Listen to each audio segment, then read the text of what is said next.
And the website can be very much an artistic piece. And then thinking, you know what? It's good that it's artistic and it's beautiful and it's flowy and it's colorful. But if Google can't find it, what the hell good is it? Welcome to the Sales Made Simple podcast.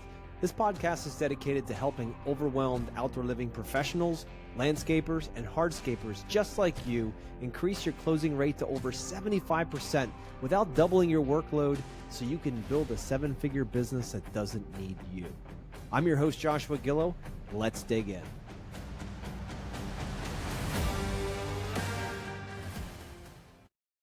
Hey, everybody. Welcome back to the podcast here. I got Nick back with me here from Tecton Growth. And if you didn't listen last week, go back and listen. We really went through the Google profile and we talked about how to optimize that. Nick went through the nitty gritty all the way down to the details, and he shares it all. He doesn't hold anything back. So if you didn't listen to that, go back and listen. He dropped so many nuggets last week. You can just take that episode alone. It's on YouTube. It's here, obviously. Go back, listen, or watch, and implement some of that stuff. And if you get stuck, call Nick. He's your guy. He'll take care of it for you. So Nick, welcome back. Today, we're going to be jamming into let's build a website that Google likes. What an idea. Yep, exactly. Thanks, Josh, for having me again. Websites. Everyone talks about them. And I think a lot of people, I tell guys, the website shouldn't be a business card that you just pass out to people, right? So many people's websites are just living on the internet, only being shown when somebody says, hey, go check out my website. Here's the link. It's listed on your business card or it's listed on your truck. And then people find your website through you telling them about it, right? Mm-hmm. They don't actually stumble upon it. And I think that's what your website really should do for you is it should generate work for you. It should generate leads. It should bring cold traffic in and cold traffic meaning they don't know who you are when they click on your site. And then when they see your site and when they finally find it and they see it, they go, oh, I like these guys. I'm going to call them. Like that's what your website, that's the purpose of your website. In this new, digital era that we're in now. I love it. I love it, dude. And yeah, make no mistakes. Nick and I, before we hit go here, he was talking, he's like, look, whatever worked for you in the last 10 years is not going to take you into the next 10 years. Everything is changing. AI, integration, algorithms. Google My Business is no longer called that. Who knew that? Now it's Google Business Profile, right? So these things are updating and changing, and there's new categories and services and the way Google, organizes things and all of that stuff. We need to keep this up. This is a living, breathing thing. And if we think we're going to set it and forget it, pay a guy a couple grand to build a website and go back to work for 5 years, you're going to be standing there with your hands in your pockets, pulling nothing out. You're going to have rabbit ears by the end of that. You got to keep it moving forward, constantly keep putting money into it. I say this because I've made this mistake multiple times over and over again, where I'm just like, oh, we're good. Got a lot of work. And the next thing you know, you don't. And then you're pulling your hair out thinking, I'm an idiot. I should have taken time and put money and time into that. And when you're hungry for work, that becomes very obvious. So by always maintaining this marketing plan, Google Business Profile, website, SEO, all that stuff, you can keep those great leads coming in. Because you know what? I might help you be able to have a better conversation and close the right people. But if you don't have the leads coming in, you ain't going to get those opportunities. If you're not networking or building a social presence or building a digital presence out there and knowing that your website really ranks for what your customers are typing in, you're going to be suffering. So Nick, welcome. I'm going to stop talking now. I could talk for a while. So I'm going to stop talking. Take over and show us the path, baby, to the promised land. And I'll just preface it too. We talked about this in the last one, but what I'm talking about in this podcast and in the podcast before is just like you said, it's just one piece of your marketing puzzle. I think so many of us, because I had a landscape company, I had a design build company too, and I had hired marketing agencies and I just felt taken advantage of. Part of that is because I hired them with like this emergency, I need work now. And so many guys are feeding into that and promising you 90 leads in 90 days. We're going to make you $500,000 in the next 30 days and stuff like that. And because it did happen. Bullshit. Yeah, it is possible, right? But they take that best, and I've done it. I have a client that I've done that for, right? Um, but I talk to people every single day that fell into that trap because they needed work. They went and they paid for the agency that promised them the moon, and didn't deliver it, unfortunately. And that's just irresponsible of the agency, but it's also irresponsible on us as the business owner to kind of believe that. We put Mhm. ourselves in that situation to be able to get taken advantage of by not being a good business owner and doing all of the things that we need to do, like you said, doing the local networking, doing good work for starters, being a personable person, like being able to talk to people, being able to talk to your clients, ask them for reviews, ask them to talk about you, ask them if they know anyone. Like, Yeah. hey, who do you know that could also use our services? Like, all those things really matter when it comes to the marketing category when we're talking about marketing for your business.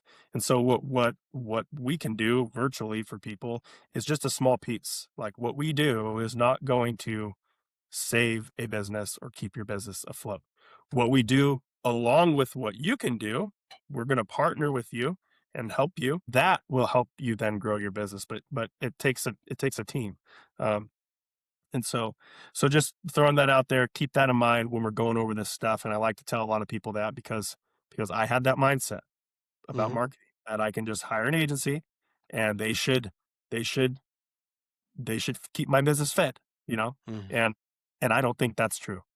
A Yep. lot of people have other opinions on that, but I don't think somebody virtually is not going to be your main source of lead flow for your business. You also have a responsibility that you have to do in your, that only you can do. And those two things working together can create a very healthy, strong business.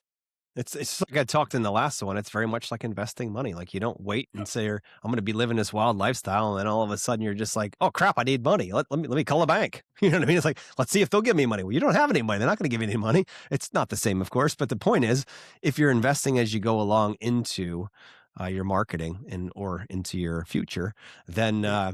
when it comes time to need it, you're already on that path. You go ahead and you have a savings account. In this case, you have a great Google, business profile. You've got a good website. You might need to jack up the SEO a little bit or put in some paid ads or whatever, but you've got the framework. You're not starting from zero or like, I need it now. So Yeah. yeah, Yeah. man, take us through what you do, what to look for. Let's take a look. I know you're going to throw up a website here. So guys, if you are listening, and please not if you're driving, but if you are listening, you can pause here and then jump into I'll leave a link in the show notes for the YouTube version of this where you can actually see what Nick's working on. He's going to throw up a website now for us. Yeah. So I didn't show this in the last one, but I'll show it now just to get some context of what it is that we're actually trying to do. But let me get it here. So what we are trying to do is get your Google business page ranked in the map section. So when somebody goes to Google, they type in landscaper near me or best landscaping services near me, whatever. What they're going to first see is the ads in Google. And the data says only about 7 to 10% of people will click on one of the paid ads. Below the paid ads, right now, on average, below the paid ads, this is how Google is structured, but things are changing because they're testing AI stuff. So there might be some other things in between here. But on average, when someone types in, at least in the landscape industry, the next thing they're going to see is the map section. And if you're seeing this image, this is old data from a couple years ago. I need to update this. The data from last year is set 70 plus percent of people who are searching for best landscape or whatever will click on one of these three businesses in the map section. And so there's only three businesses showed on the first page of Google in the map section. Sometimes four, but that's a sponsored post. And so if you're not here, you're missing out on tons of work. I do keyword searches and search numbers for different locations every day, and there are thousands of people searching on average. And anyone who's listening, um, unless you're in the middle of nowhere, there are hundreds, if not thousands, of people searching every single month for a service that you would want to be found for. And if you are not one of the three businesses listed in the map section on the front page of Google, then you're missing out on 70%. If 100 people search, 70 potential people who could call you. And so if you're not listed there, you're missing out on a ton of potential work. And most businesses, guys that I talk to, aren't ranking there. Mhm. And that's what we focus on. So we started with the Google Business page in the last show. That's step one, is optimizing your Google Business page. And then step two with this is optimizing your website to match how your Google Business page is structured. Because again, the priority with what we are doing is we are focused on ranking your Google Business page in the map section. We're not focused on ranking your website down here in the website section at first, because down here where the websites are listed, there's only 20-25% of people clicking down here. And so why are we going to go after 20 people? If 100 people search, why are we going to focus on 20 people when we could focus on 70 up here? Mhm.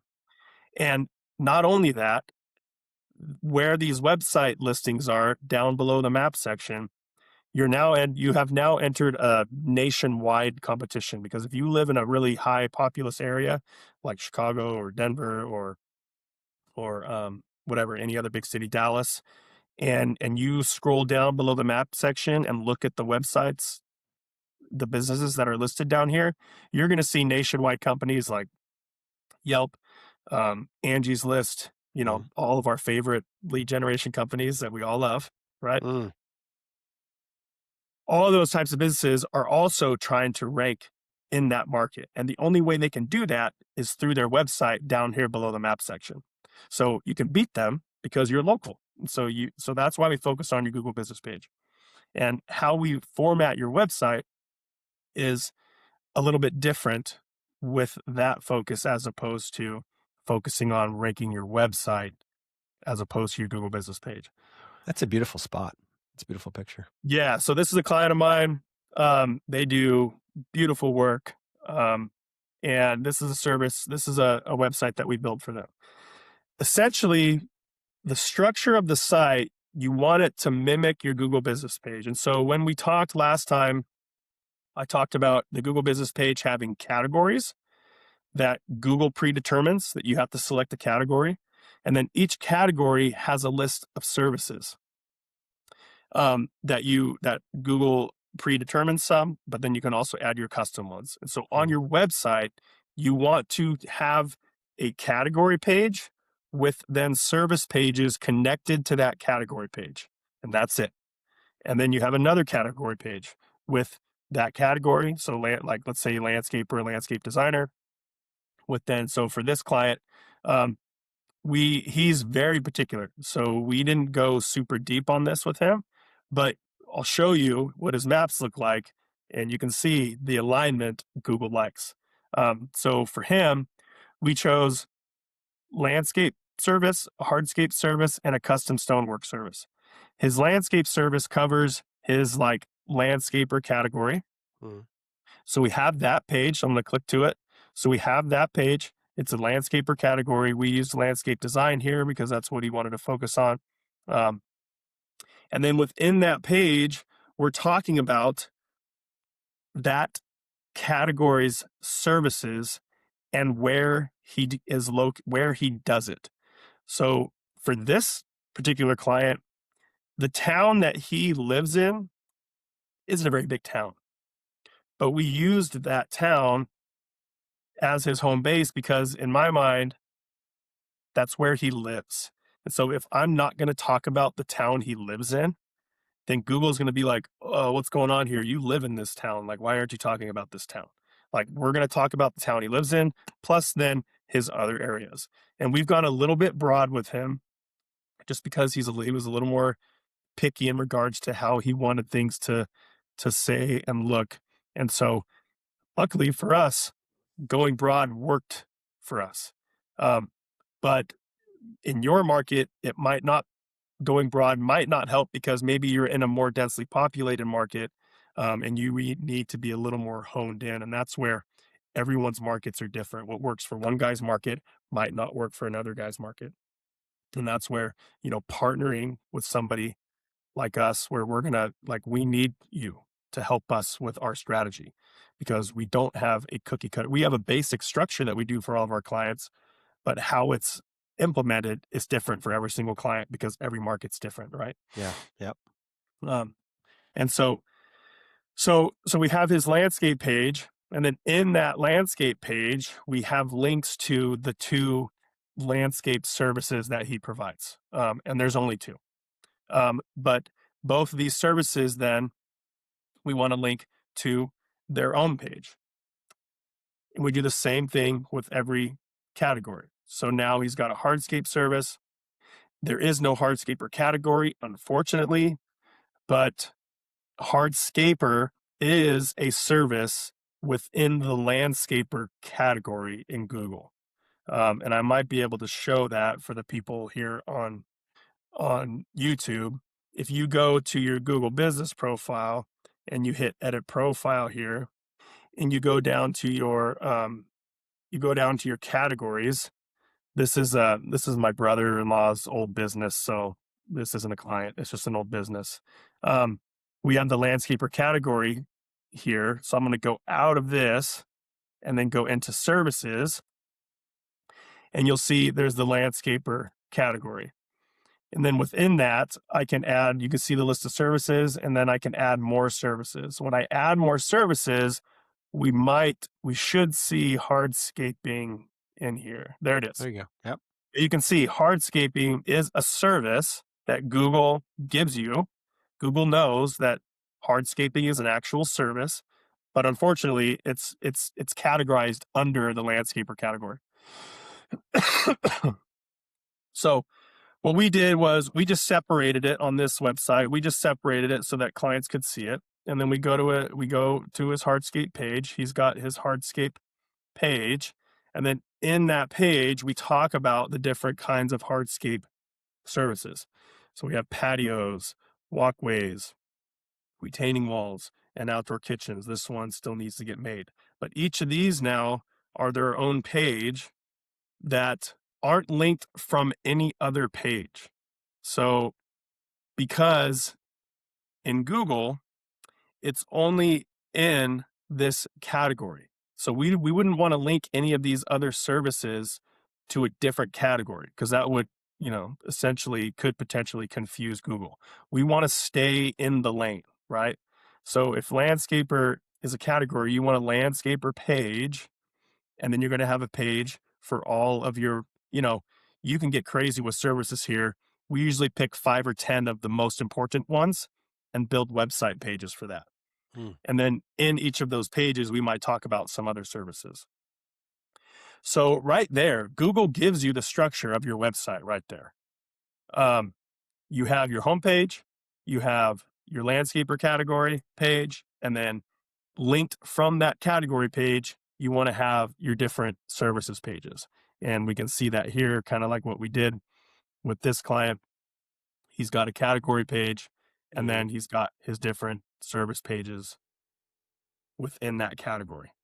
So are you trying to replicate the Google business profile just in a much more fancy form here, but keeping the structure the same? And why is that specifically? Because that's something so interesting. Exactly. We just want to give Google what it wants. And Mm. we go, well, here's how it has structured the Google business page. And so, how do we add more context? How do we prove that we are an expert in the area and in the services that we are claiming on Google, right? How do we then further prove that to Google? Because that's what we're trying to do. We're just trying to show Google that we actually are the expert. We are the best landscaper in the area because we talk about, how do you know someone's an expert when they can eloquently talk about all of the things that are related, that are topically relevant to Mhm. that certain um, topic. So when it Mhm. comes to being the expert landscaper, you better talk about all the things that landscapers do, that are relevant to you, right? You don't have to talk about all the things, but but you need to talk about everything that you do, right? If you just have a landscaping service page and you don't talk about any of the other services in there, how is Google going to trust that you're actually a good landscaper when you don't even talk about all of the Mm. services a landscaper provides, right? Or hardscaper, whatever. And so it's really about structure is what I'm kind of getting at right now. Um, because the Google business profile is structured in such a way, we also want to do that with the website and just mirror it. So now when Google goes and reads through your website, it has a clear path like, oh, I recognize this, right? Hmm. This is how I structure things on my end. This business has taken the time and given me the clear list of everything. So now Google can start to connect the dots with the Google business page and go, oh yeah, no, this all I like this. Google likes this. And then it sees your content. This is then the next level is not just having the pages, right? It's also having good content. Got it. Um, and so first is the structure, and then within that, and then now within that structure, Google has connected the dots. It sees the structure. Now it's going to go, okay, now I'm going to dive into each individual thing and see what this person's about, right? And so what it does first is it looks at that structure. And then next on each page, it takes and looks at the metadata, which is just called the metadata. It's a fancy term for if you're on YouTube right now and you go to Google and you can see this little link I have here. This this website listing that I'm showing is the metadata. Hmm. So this I wish I could highlight this, but this title right here is called your title tag. And this description down here is called your meta description. So it's your title tag and your meta description creates your metadata. Um, you want that to be optimized for the page that it's referring to. So if this was a home page, for instance, I'll go to my client's homepage. Their metadata is going to show their their business name, their primary category, their Google business category keyword, and the location that they are in or that they are targeting. Um, for this client, we just did one location. We're actually in the midst of spreading this out for them. So we're going to be going through here and adding 2 or 3 more locations. Um, but you want to have that. And then you want to have the description, same thing, talk about your service, where and where you do it, and you want to have that optimized. These two things are some of the first things I look at when I do an audit on somebody's website to know if they've ever had anyone working on their website that has any semblance of SEO knowledge, because it's just so basic. Like, it's the first thing that we do for every single website is we optimize your metadata, and you would not be surprised how many people don't have anything in there. Hmm. And so Google goes to your site, you have no metadata. That's why your site's not showing up anywhere, because Google has no, it's just like it went to find something and it wasn't there. Hmm. So it's not going to dig deeper, right? Because why? Because if the first thing it went to look for is in there, you didn't care to give them that, why should they expect the next level that they're going to dig into? Why should they expect that to be any different? Yeah. Probably 9 out of 10 websites I audit every single week don't have this. Wow. Okay. So So this is a listeners, you key. better have Nick take a look. Maybe that's the smoking gun for you to get started. Yeah. Yeah. Some SEO companies, that's their SEO program, is to just optimize those. Hmm. Unfortunately, that might have worked 5, 10 years ago, not anymore. So this is where you get into that conversation where, you know, I paid an SEO company, $300 for 12 months and they didn't do, I didn't get anything Hmm. from it. So now I'm going to throw SEO out the window, right? It's like, well, they probably sold you one piece of what SEO really is, right? And because they didn't educate you, you bought into it and you think it's a waste of money. Unfortunately, there's so many layers to SEO. We could be here all day, and I Hmm. still probably wouldn't get through everything that we do. But so um so there's so many pieces. And you can't I say what I just said because you can't there's no more shortcuts anymore. This is a very important piece, but by itself is not going to do, depending on your area and your competition, it's not going to have a huge result by itself. But it, with the 10 other things, is going to play a huge part in how your business is viewed by Google and how authoritative you are online. Excellent. Um, the next thing that we look at is your H1 headings. So all this text on your website, are headings. So what a lot of people get confused, especially when they're designing a website, there's two different heading types. There's the heading type of how it actually looks on your website, and then there's the heading type of how is that heading actually coded for Google to actually see it. So oftentimes somebody will choose an H1 because it's the bigger text. They want it to look bigger. So they set it when they're designing a website to be H1. Unfortunately, that also codes it to be H1. And you only want to have one coded H1 on your site because that's the next thing Google looks at. And in that H1, you want it to have the service that page is speaking of, Mhm. and the area that you live in, or your target area. So for instance, if you're watching on YouTube, we have landscaper located in Standish, Maine. That's our H1, but we formatted it in such a way that it's not like the primary thing, Yep. because so many of us hardscapers and landscape design, outdoor living guys, this just makes us cringe. Yeah. Yeah. 100%. Landscaper and located in Standish, Maine. Like, that is the most SEO ugly thing that you could ever say on your website, right? And And you it's the don't want to first thing have you that bit. say. It's the first thing you say, right? And you Yeah, don't want to yeah. have that. Like, none of it. Like, I fell into that trap. I didn't want to have that garbage on my website. It looks Yeah. terrible. Yep, yep.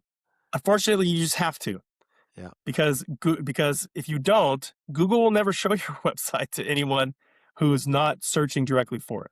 Mhm. Um, so you just have to. So how we've kind of um, have like a happy medium here is we don't make it bold, but we have it coded to be the H1. Then we make the big heading, the big text H1. We code that as an H2, and we make that look bigger, and then we throw something fancy in there, whatever the client wants, right? Yeah, So yeah. this client wanted redefine your property into a welcoming, inspired retreat, and they sure did that with this image, right? And so Google's getting smarter. The algorithms and AI now are getting smarter. Like, when they read this, it's gonna know, like, property, like, redefine your property. That they're gonna know, like, they're kind of speaking on, like, you know, constructing your property, right? Mhm. And so it's gonna take that into context. So you want to have your H2s to speak about the context that you're using in H1. So if I'm going to use like landscaper as my primary term, then I want to use other types of landscaper keywords in my H2. So if I scroll down the page, I have another H2 here. We have transform your outdoor space, right? And then below it, we talk about like your yard, we talk about outdoor space again. We talk about your designed backyard. We're using these kinds of keyword. We're not stuffing landscaper in there everywhere, but we're Mhm. we're using topically relevant word choices all throughout that page. And so, and then down here you see hardscaping, right? Landscaping, um, outdoor area, fire pit. Like, you want to have those kinds of words all throughout your content on your website, um, to give Google more of that context of who you are, what you do, and where you do it, right? Mhm. So we talked about the structure, how that's supposed to look. We've talked about, now we've gotten in pretty, a little bit deep in regards to the technical aspect stuff. Eyes are probably glazing over, but this is all stuff. It's good to have at least a working knowledge about it so that you can Yeah. hold your SEOs accountable. You know, Yep. you can say, hey, what did can you send me my metadata? I'd like to take a peek at it. And they're going to go, you know what metadata is? Right. Um, Or, hey, can you send me a report of how you've structured our headings? Because there's often times where I see multiple H1s on a Mm. page because the person designing the website just didn't understand, right? Yeah, yeah. And maybe your SEO company isn't optimizing your headings. and so they don't actually go in there and change it to be coded correctly. Um, and that's something that I look at because it's like entry level stuff. It just needs to get done. The basics matter. Basically, doing the basics really well Mhm. will provide much better results than trying to cut a corner and doing some special, we call it black hat, which is basically just like you're just trying to cut corners, I guess. Yep, Yeah, I yep, don't yep, know yep. any other better way to say it. No, it's funny you say uh, that because that's a yeah, big premise in my book as well, is the idea that you need to master the fundamentals, yeah, the foundation. You master the foundation of your website and the connection to the Google profile, or even in sales, you master the foundation of relationship building. And that's what the whole book is about, right? That foundation building. And when you can build that relationship and that foundation, then everything else rises from there. But if you try to do the black hat or go for the quick fix, the yeah, next thing you know, everything else falls down. It's like a house built on sand. So this is extremely important, listeners. I hope you're capturing all this stuff. It's fascinating. yeah. Yeah, so I mean, those are the basics that just need to be done. And then I can talk about, that's what we prioritize the most because here's the reality. And I wish I had some data on this, but what most people are going to do, they're going to go to Google, they're going to type something in. They're going to scroll down to the map section, they're going to click on your Google business page, they're going to look at your pictures, they're going to look at your reviews. 7 out of 10 people are just going to call you right then and there. They're not even going to go Mhm, to your website. mhm, If for those that then go to your website, and I'm just speaking to from my experience and within the landscape industry and the local home service industry. For those that then go to your website, they're going to go on your website, and then I'm just going to kind of click. They're going to go, oh, look at that picture, it's beautiful. Oh, okay, they're cool. They do this, and they're located in this area. Awesome. I'm going to scroll down some more. Oh, look, we got reviews. You want to have reviews here, right? Right away. You want to see people. They want to see your reviews. Let other people do the talking for you, right? right. As much Mhm, as you can. Um, and then they're going to scroll down some more maybe and go, oh yeah, it's a great picture. And then you might say something like, like here we're trying to talk to, we kind of use the story brand method to talk mhm, to the client's pain points and their desired outcomes, right? So we're gonna mention like some common challenge. Yeah, I'm lacking function. It's like, yeah, I want this. Like, yes, my space is unfinished. Like this is what they're thinking in their head in split second intervals, right? And so they're just kind of skimming. They're just skimming. They see your photos, like, wow, this is so beautiful. Look at that. And then at some point they're going to decide, okay, I'm going to call these guys. mhm. And then you want to have either a form or a button to make it very simple on how to get started. So we use buttons. We don't have forms. Some people swear you should have a form on your homepage. Again, the few people that end up on your website, they're doing more research. And so we're going to let them do that before we're going to get in their face to say call us. We're just going to make it very clear on how they need to get a hold of us. Right. And so we just have that button. They fill the form out or they call and that's done. So like when I tell a lot of our clients, and I fell into this trap, I wanted to have this beautiful, custom, crazy Mhm, looking website because that's the kind of projects we did. And I thought my website needs to mimic that. And mhm, if that's what you want, then that's fine. Do it. I'm not saying you shouldn't do it. Um, but the reality is, I tell our clients, like,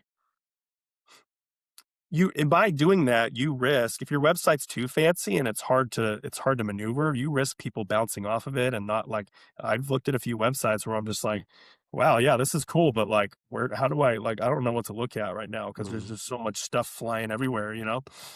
Um, and it's a little bit overwhelming. And I click off. I prefer something simple, clean, easy on the eyes.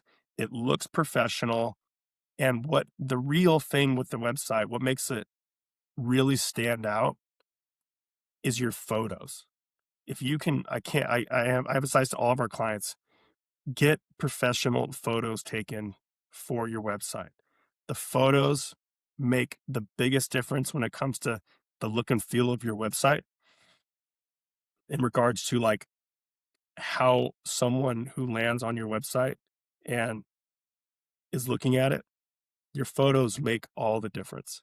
not how do I have my lines coming across? What kind of text and stuff did I do? Like I care more about all that kind of stuff, just being very simple and very easy on the eyes, clear to get the information that they need to get, and clear on, okay, I'm ready to go. What do I need to do next? Cool. I'm going to click this button. It's going to go to this page. I'm going to call, fill out the form, done. Right.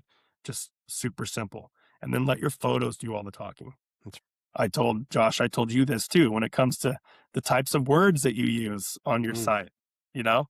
Like, unfortunately, you need these landscaper type words for Google to even show your site to people. yep.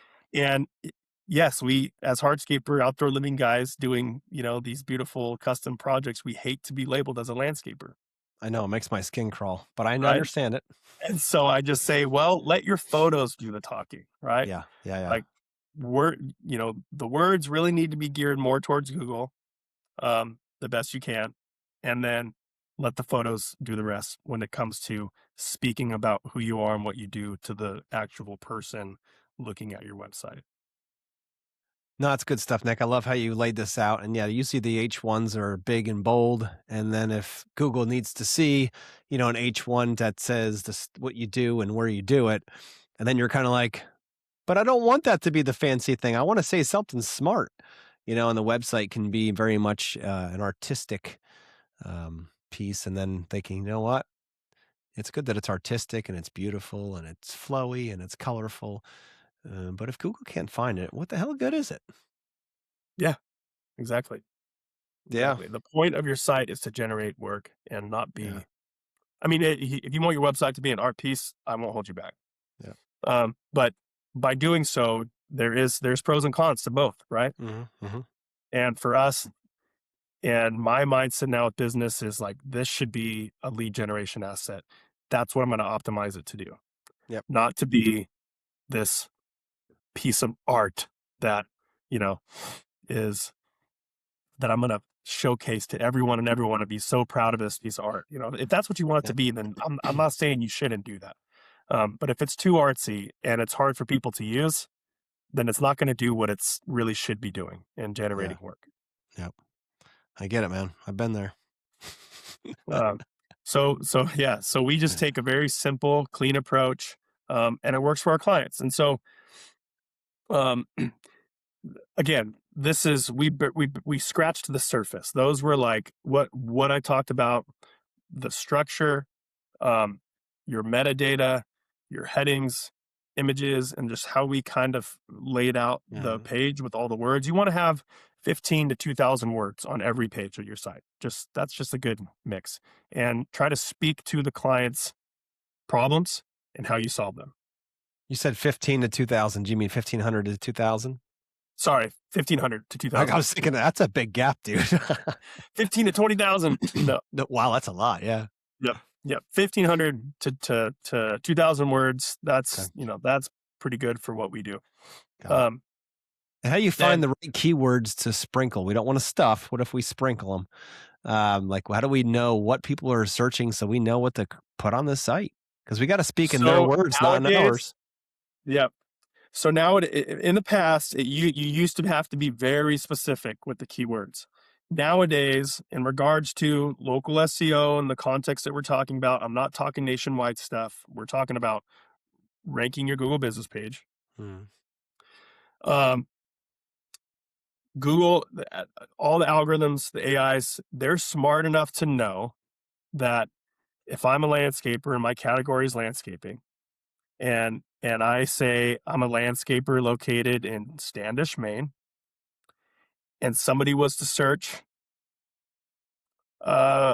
who's the best?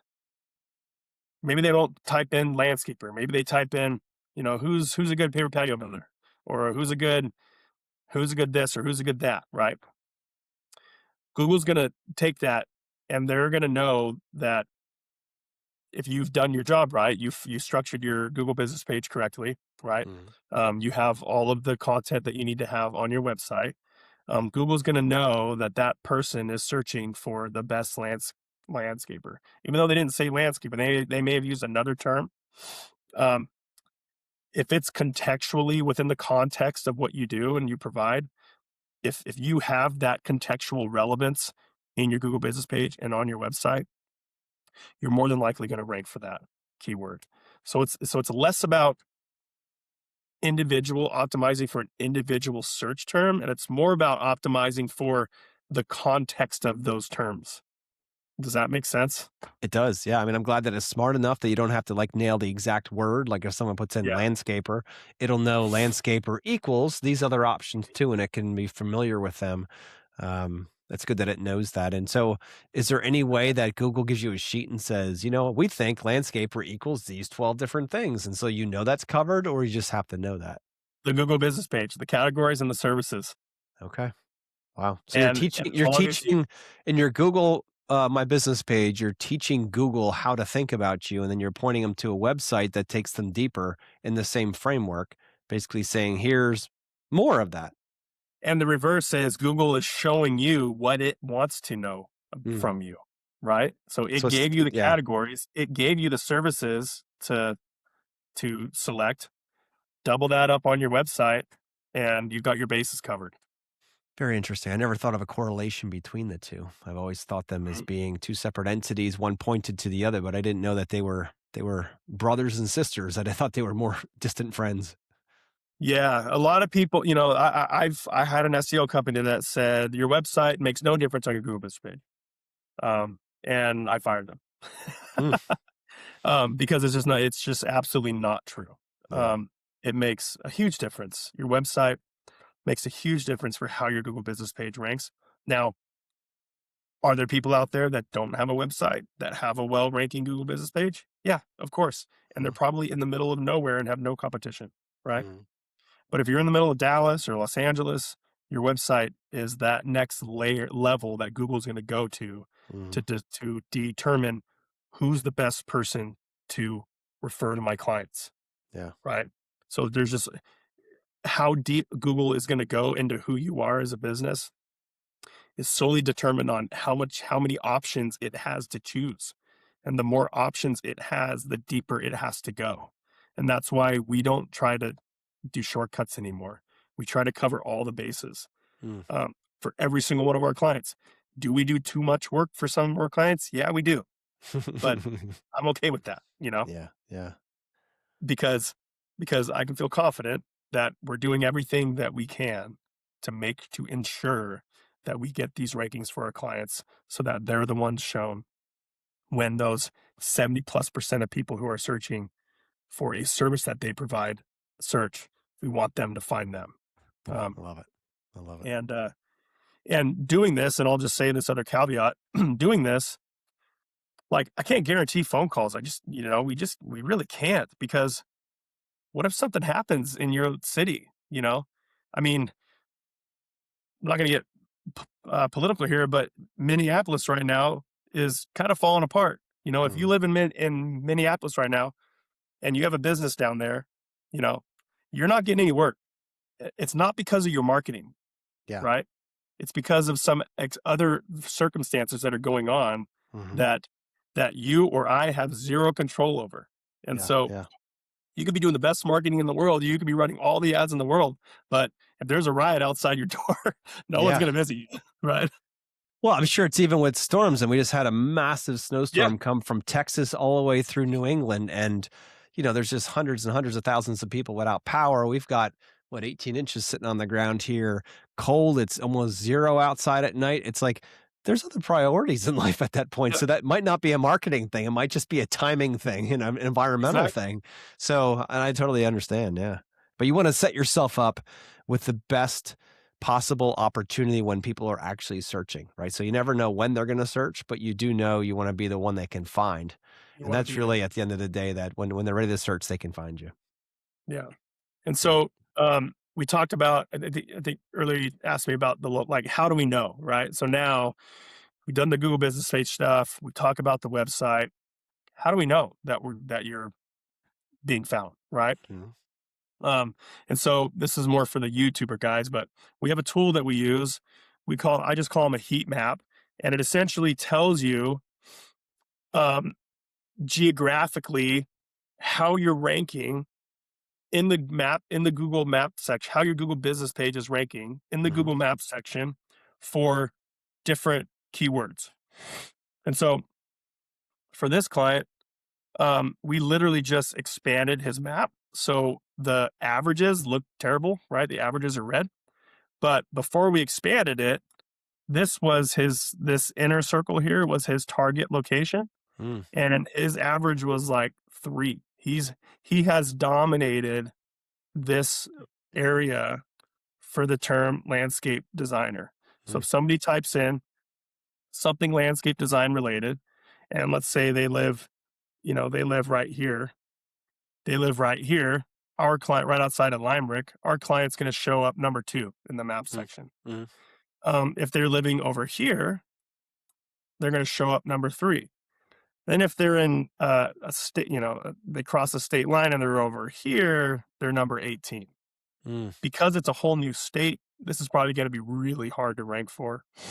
Um, but that's what these maps show us is how you are ranking in different areas. And so oftentimes we'll do this map search for a client and they might have a decent ranking in this one particular area. And then I ask them, is this a good area for you? And they say, no, not at all. There's not even any homes out there. The area that I want to rank for is over here on your map where it shows 20 pluses, you know? Mm. So Yeah. for this client, all these 20 pluses means Google's like, I don't even see you as relevant to even Mm. talk about in these areas. And 9 times out of 10, when I'm doing this audit for people, um, that's kind of what they have. It's Yeah. either 20 Yeah. pluses or it's red pins, and they're not even showing up. Mhm. So all this tool is telling us is just giving us information about how Google views you in these areas. Yep. Yep. I can move this map all over the place. It doesn't change anything. I'm not saying this is part of our targeting method. This is just giving us data so that we can go and make wise decisions on how to change stuff on the website. That's right. It gives us Or evidence to know where to start, right? Like this is where we're starting. Okay, good. Now we need to Yep, improve if we want to improve. And let's now look at this weekly, monthly, quarterly as we make improvements to see if they're taking effect. It's a yep, way to give you that step by step guidepost to know that you're investing in the right things. yep. And then, I see this all over Facebook because it's the world that I'm in. Guys posting these Oh, yeah. maps with Mm. all green. It's all green, and then they hide the keyword. They don't Hmm. they don't show the keyword what it's for, right? And so, and I'll use this as an example. I could use this map and say, "Hey, your maps need to look like this, right?" But now let me give you some context about what this keyword is. This keyword is for landscape designer Standish. Standish is a little tiny town right here, right? Yeah. Yeah. Yeah. No one, no one over here is looking for a landscape designer in Standish, That's right? right. They're all looking for landscape designers in their own area. And so, cool, I'm ranked number 1, but who the heck cares? No one's ever going to search that keyword there, right? Yeah. Yeah. Yeah. Yeah. And so you have to take all the stuff that you're seeing online with grains of salt. You got to have the context to make these maps. There's so much context involved when it comes to interpreting what these maps say. I love Um, it. and so the best way is to just hop on a call and I'll walk you through what your business looks like and I'll give you all the context you need, right? I love it. Yeah, Nick, I mean, I appreciate you coming on here these last 2 episodes and diving deep into this, and this has turned almost into a webinar, and I love it because it's, we get to see stuff, so guys, if you're listening, obviously you could pop over to YouTube, come back over, whatever you wanna do. There's a lot of great visuals that, Nick's provided, but, yeah, I mean, this is a lot of good stuff. Anybody take a look at what you got in place. Even if you take 1 or 2 nuggets, you can only be moving forward, right? So, but reach out to Nick if you have questions, and I know that he's helped us, and he's helped many of the guys that I talk to frequently, and they all love him because he says it how it is. And like he told you before, I'm not going to guarantee you anything. A lot of things can happen where we're going to give it our absolute best shot, feed Google exactly the kind of food it likes so that it smiles with a big old grin. Because you know what? When you make Google happy, it can make you happy. And the last thing I'll say too, because everyone's going to ask, well, what about AIs? What about ChatGPT and Perplexity and stuff like that? And maybe I mentioned this earlier, but when you do all that fundamental, that foundational stuff with SEO, when you have the good content, when you add frequently asked questions to your pages, when you do all that kind of stuff, you get good backlinks, you get your business listed on other websites on the internet. You get more websites talking about your business. When you Mm, do everything, you're also optimizing for the AI searches as well. So there's a lot of people going around saying, "Be found on ChatGPT, $300 a month." Blah, blah, blah. You mm. know, it's the same game as SEO guys are. They're just selling one little piece, and you Yeah, really yeah, need yeah. to think about the whole package. Again, there's no more shortcuts anymore. Like you can't shortcut your way to results. Um, in the online world anymore. Um, and so for those of you listening, if somebody is promising you something like that and they're only charging you a couple $100 to do it, that's a huge red flag in my book because there's so much more involved to get actual results. And those lower budget packages, are just a shortcut and you get what you pay for, unfortunately. Yeah. Isn't that the truth in life too, right? So, Nick, I appreciate how can people find you if they didn't, catch you the last episode? Facebook's the best way. Nicholas Conley on Facebook and Instagram. It's NickLausConley. And then you can go to our website, tectongrowth.com, and fill out our form, schedule a free strategy call. It's a no obligation, no pressure. I just spit all this information out and you do what you want with it. Yeah, and I gotta tell you, Nick, he comes at you with a hammer. I mean, he's not afraid to look at your website and be like, "Yo, bro, it's messed up. We need to get some work done here." He's not gonna sugarcoat it, and he's gonna give you enough value that if you wanna go out there and try to roll your sleeves up and do it, go for it. But if you want some help and you want a strategic partner that's gonna be watching all the changes that consistently happen with Google and websites and SEO and all that stuff, then reach out to Nick and his team. They do amazing work. Yep, we'd love to help you. Absolutely. Well, Nick, thanks for coming on here and sharing so many good nuggets. Listeners, I hope you were taking notes like I was throughout this. And you know that this world is changing so fast. We got to keep up with it, or you're going to be left in the dust watching other people build the projects you should have done. So once you've got your leads in place, your SEO and everything, and you're getting great leads coming through from Nick and his team, you got to learn how to sell them too. You got to learn how to communicate with them and add the most value so you can be the obvious choice for that. So that's where we can help you over here at Yes Express. So, Nick, thank you for coming on and get out there and keep changing the world. It's my pleasure. Thanks, Josh. Yeah. All right, guys. See you next time.